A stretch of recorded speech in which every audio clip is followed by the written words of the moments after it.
Alright, so today we are testing The Last of Us with the RTX 3060. So we'll be testing at 1080p, 1440p, and maybe if it goes well, we'll be testing at 4K as well. Although I doubt it, but we'll see what DLSS can do there for us. Currently, we're on the 1080p Ultra preset, getting around 60 frames per second. Now, I just want to note that I mean, if we're looking this direction getting 45 and this direction getting like 60. So it highly depends on where you are in game. So don't compare this with the previous benchmark results because that was recorded in a completely different area. So the results will be completely different. Right, so at 1080p, let's just start our numbers here. Remember the 3060 has 12 gigabytes of VRAM, which definitely helps in this game. This game can chew up 8 gigabytes of VRAM even at 1080p, which is quite a bit of a nuisance, especially to those who own like RX 6600 XT GPUs and 3070, 3070 Ti GPUs. But as you can see here, the frame rate does drop. This is quite a demanding scene with the water reflections and the draw distance as well. It's not the easiest to run. You can see that the game graphics actually look pretty good. This is on Ultra. I think to get a solid 60 frames per second experience with this GPU, medium might be better, but the graphics just look terrible with the medium preset. The textures, especially on Joel, the backpack, and even his wooden plank, his clothing, everything just looks terrible.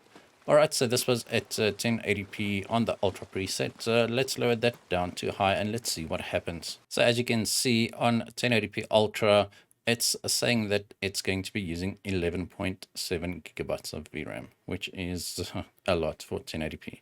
All right, let's go down to high. You'll see that drops down to 8.8 or 8.9 gigabytes of VRAM. I've got MSI Afterburner set up to show us VRAM allocation and VRAM usage per process as well. It's not 100% accurate, but it does give you an indication. And now looking this direction, we are able to maintain almost 60 frames per second. This was dropping down to 45 earlier, and looking that direction goes up into 70. All right, so you can see that the VRAM allocation is actually sitting at 7.2 gig, and the VRAM usage is sitting at 6.6 gig. All right, so just take the numbers in the menu as a reference. Just take it with a pinch of salt because obviously it's not completely accurate. Now I know this benchmark run is probably pretty boring, but as you can see, just moving inside and out, just to give you an idea of what the performance is within different areas of the game. I mean, over here we're getting in the high 70s, even 80 frames per second, and outside it drops to below 60. So the frame rate variation in this game is quite a lot. So just if you do plan on buying a GPU and you plan on buying this game, maybe just watch a few videos to get a better understanding of what the performance is instead of just basing it off of one or two videos. Alright, so this was at 1080p high. We managed to maintain almost a solid 60 FPS. I think if we lock it to 60 frames per second, we should be getting a pretty good experience here. My CPU is really screaming at me at the moment. I don't know what it is with this game, but you can see that the 12400F is running at around 75 degrees Celsius, and the CPU fan is going crazy. All right, but let's see what happens at medium. I'm just going to stand here so you can actually see the differences in the texture quality with high and medium. Just have a look at Joel's backpack. All right, so dropping down to the medium preset only lowered the VRAM usage as displayed in the menu by 800 megabytes, whereas if we go to from Ultra to high, that's like a 3 gigabyte drop. Right, so technically there shouldn't be that big a difference, but there definitely is. Right, we're now at 1080p medium, and just look at his shirt. It just looks like so much detail is missing, right? Just look at the wooden plank there. It looks so bland. They did say that they increased the graphical settings at the medium preset. I'm not entirely sure about that. Maybe it looks a bit better, but this still looks pretty bad texture quality wise. The game itself still looks pretty good. But just look at the water plants there. Like they just have no detail or texture detail to them whatsoever. Only once you get close you can actually distinguish different leaves and stuff. But if you're at a distance, like that just looks like a blob. Even the corn dog is not showing. I know it's not a corn dog, but I don't know what to call it. It looks like a corn dog, right? A natural grown corn dog. All right, so this is at 1080p medium. Once again, this is a pretty good experience, right? You'll get 60 frames per second most of the time, but the game looks pretty bad, right? Especially if you focus a bit more on texture detail, etc.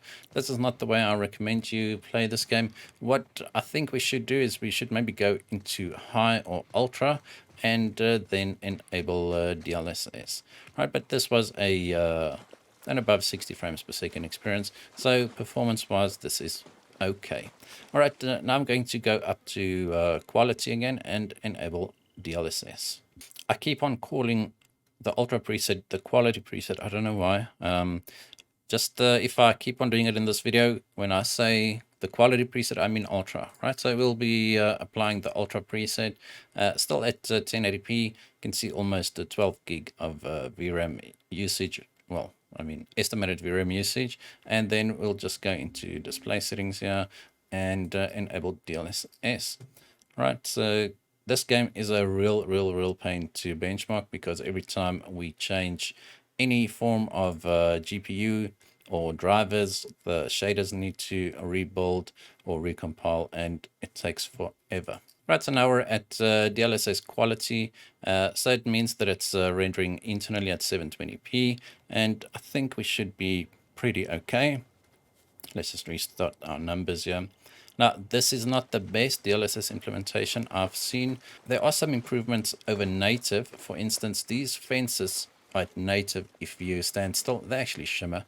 With DLSS, they are quite still. But once you start moving, then these fences start shimmering, like the one there in the background. But on native, it does not shimmer whilst moving. So that's just some trade-offs, but we are getting pretty good performance here, getting around 80 frames per second in this specific area. And looking into the more demanding scene, we're getting around 70 as well. All right, it's 60 to 70 frames per second, which is pretty good. Now let's just run around a bit inside, getting around 75 to 80 frames per second inside, which is also pretty good. I mean, this game doesn't really need a high refresh rate to be enjoyable. Sure, it does look nicer with a high refresh rate, especially if you've got a 144 hertz panel or higher, but 60 frames per second for a game like this is definitely acceptable. All right, so that's it for our 1080p results. Let's see what happens at 1440p. Right, we're now at 1440p and DLSS has been turned off. And yeah, you can see that now it's telling us that we are going to exceed our 12 gig VRAM buffer. Right, just going back into our graphical settings here, this is at 1440p Ultra. Now, I don't think this game will be perfectly playable at these settings, but as a wannabe YouTube benchmarker, I have to try. Now, if you are aiming for a 30 frames per second experience, then these settings will work for you. Once again, the game doesn't feel too terrible at these settings. Personally, I wouldn't play like this. I would aim for 60 frames per second at least, because there are quite a lot of scenes where you have to shoot, and with the added input latency, it does become a little bit cumbersome. All right, let's just go inside. But I do think 30 frames per second is pretty much what we'll be getting at these settings pretty much all over the map. You might get 35 to 45 frames per second depending on what area you're in. We should probably get around 45 frames per second inside, but the game actually takes place outside. Inside there's a combination, so don't bargain on the frame rate that you get inside, or don't only bargain on the frame rate that you get inside. All right, so that was pretty much 40 frames per second, which is not terrible. I mean, the RTX 3060 is not the best value when compared to the Radeon offerings currently, but if you do happen to own one, you can still play the latest AAA titles. You just have to manage your expectations. All right, let's see what happens at high. All right, so at high, the VRAM usage, or the estimated VRAM usage, dropped down by around 2 gig. We didn't have VRAM issues actually, even at 1440p Ultra. The frame rate was pretty consistent. The frame time graph was pretty consistent. It was just that the frame rate was a little bit low. I don't think we gained too much going from ultra to high, which is quite strange. Sure, it went up.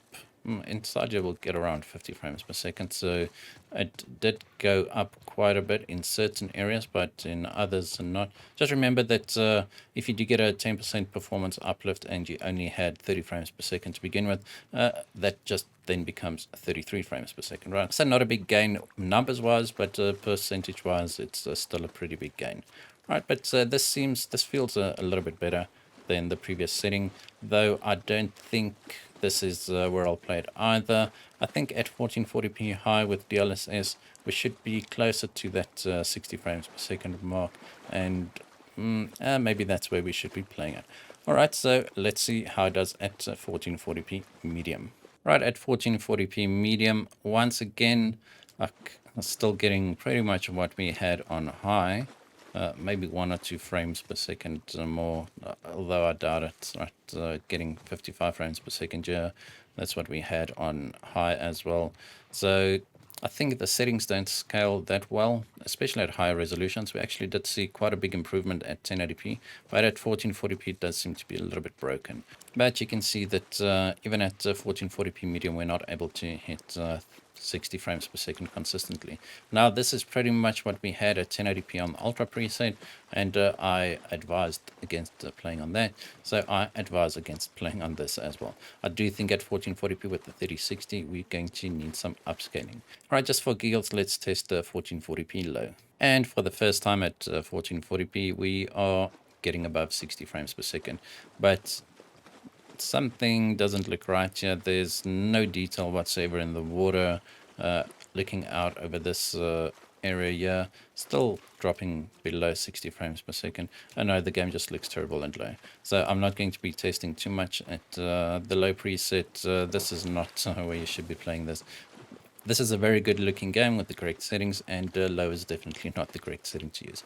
Alright, let's go back into 1440p high and start playing around with DLSS. Right, we're now at 1440p on the high preset with DLSS set to quality, and we are getting 60 frames per second, depending once again in which direction you are looking and which direction the wind blows. So we are not going to be able to get a solid 60 frames per second experience with these settings once again. So maybe 1440p with the balance preset should be able to give us that. If you are seeing some screen tearing, like you probably would notice that I'm recording this using a capture card on a second machine, and the capture card does not support variable refresh rate, so you'll see some screen tearing as soon as it goes over 60 frames per second. So this is definitely not a terrible experience. The game looks good. The frame rate is good enough. I mean, it does dip below 60 every now and again, but if you don't mind that, then this is a setting that you can maybe consider. But let's see what happens on the balanced preset. Right, so on the balanced preset, its internal resolution is 840p, which is still higher than the 1080p quality DLSS setting, which renders internally at 720p. So this should still look okay. Let's just reset our numbers, and we should get a nice performance bump here, 73 frames per second that way, and it's managing 60 frames per second looking this way. So that's a pretty big uplift. Now, balanced, you do lose quite a bit of quality, obviously, because it's rendering internally at 840p, but it does look better than 1080p quality, which renders internally at 720p as mentioned earlier. So this is pretty much as low as I would personally go at 1440p when it comes to upscaling. The balanced preset seems to be okay. Anything lower than that, I'm not personally fond of, because you just lose too much detail, right? So if you go down to performance at 1440p, it's the same internal resolution as 1080p quality. All right, so this is just one step above that, and it still looks pretty good. And we can actually see that there are some reflections and stuff in the water. Now, you might wonder why I didn't just lower the detail to medium and still play it on quality. The graphical settings at medium just don't justify what this game should look like. So I'd prefer playing on 1440p high with DLSS balanced. All right, let's try one test at 4K. I'm going to start off with 4K and DLSS combined, so let's see what happens. All right, we're now at 4K on the high preset with the DLSS set to performance, and we're getting around 50 frames per second, which is pretty good. I actually expected a little bit less, but once again, looking this direction, it does drop into the mid 40s. But then again, at 4K, this is quite impressive. No, okay, I'm saying it's at 4K, but obviously with the DLSS, it's not true 4K. It's just upscaled. Right, so inside we're not even getting 60 frames per second. I don't think there's a lot of you out there that have 3060s and game at 4K, depending on which games you play, obviously. But newer AAA titles at 4K on a 3060 is just definitely a no-go. Right, we can maybe go down to ultra performance, which then internally renders at 720 again, I believe, and that should get us maybe 60 frames per second. So let's try it out. Right, so you can see at DLSS Performance, we are rendering internally at 1080p, so that makes sense. Now, just, where is it now? So let's just go into, we can't actually, this is pretty strange. You only have quality balanced and performance. You don't have ultra performance, which renders internally at 720p. All right, pretty strange. So I think the only thing that we can do here is we can just lower the detail to medium. Once again, I'd advise against that. The game just, it doesn't look good. Right, so let's just go into medium. I'm not sure if we are able to hit 60 frames per second with these settings, but I mean, let's see what happens. So once again, we didn't gain that much, which is pretty strange, right? Still getting 45 frames per second going into this area. Yeah, right. So that's not going to get us 60 frames per second. I mean, it looks like it might get us a little bit closer, but maybe not enough. So let's just drop this down to low. So that's the lowest settings that you can use. I mean, preset wise, obviously there might be some other settings that you can use to lower the detail, but on this channel we try to use presets mostly, just because otherwise these videos would be hours and hours long. All right, so you can see the textures take quite a while to load in. This is on low. The water just looks terrible. The game looks terrible on the low preset. I'd advise, I mean, I'd not use this at all. Just look at the shimmering of the lights. Yeah, this is definitely a waste of a preset. Definitely don't use the low preset at all. This is the lowest that we can go, as I mentioned earlier, at 4K. So we can get an almost 60 frames per second experience, once again, depending on which way you look. But all in all, this GPU is definitely not made for 4K gaming, especially in the latest AAA titles. All right, that's going to be it for this video. I hope you guys enjoyed it. If you did, hit that like button, hit that subscribe button. And as always, we hope to see you in the next one.